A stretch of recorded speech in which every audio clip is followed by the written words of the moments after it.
নমস্কার বন্ধুরা, আমি তোমাদের রঞ্জিত স্যার। আজকে আমি ফার্স্ট সেমিস্টার তোমাদের যেটা আছে হিস্ট্রি অনার্স জেনারেল, তোমাদের যে সিলেবাস 2024-25 তার সাজেশান নিয়ে এসেছি। তোমরা দেখেইছো আগের বছরে, মানে আগের সেমিস্টারটা ফার্স্ট সেমিস্টার তোমাদের সিসিএফের পুরো ফুল মাইনর মেজর জেনারেল সমস্ত কমন এসেছিলো। এবারেও আমি ওই জন্যে সেরকমভাবেই সাজেশানটা এনেছি। আমাকে অনেকেই কমেন্ট করেছিল, স্যার ফার্স্ট সেমিস্টারের সাজেশান দিন।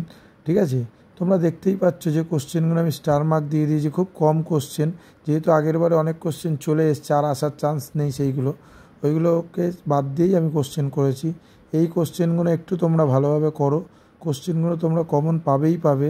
বিশেষ করে যেগুলো স্টার আছে, যেমন প্রাচীন ভারতীয় ইতিহাসের রচনায় সাহিত্যিক উপাদান আলোচনা করো, এটা বড় কোশ্চেন আসবে। প্রাচীন ভারতীয় ইতিহাসের রচনায় দেশীয় সাহিত্যের গুরুত্ব আলোচনা করো। তোমাদের 10+5+15+5 এরমভাবে কোশ্চেন আসবে। প্রাচীন ভারতীয় ইতিহাসে বিদেশি সাহিত্যের গুরুত্ব আলোচনা করো। প্রাচীন ভারতীয় ইতিহাসের রচনার প্রত্নতাত্ত্বিক উপাদান আলোচনা করো।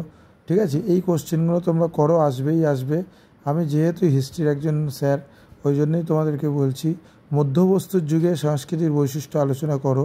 ঠিক আছে, নবপ্রস্তর যুগে সংস্কৃতি আলোচনা করো।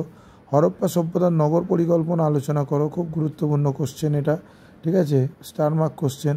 হরপ্পা সভ্যতার সাংস্কৃতিক বৈশিষ্ট্য আলোচনা করো এবং সিন্ধু ও হরপ্পা সভ্যতার পতনের কারণগুলো।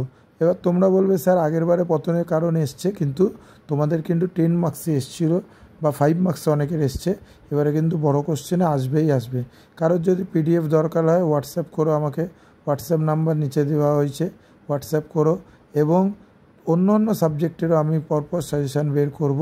ঠিক আছে, এইগুলো তোমরা করতে থাকো, আশা করি তোমাদের সাহায্য লাগবে এবং 100% কমন আসবে।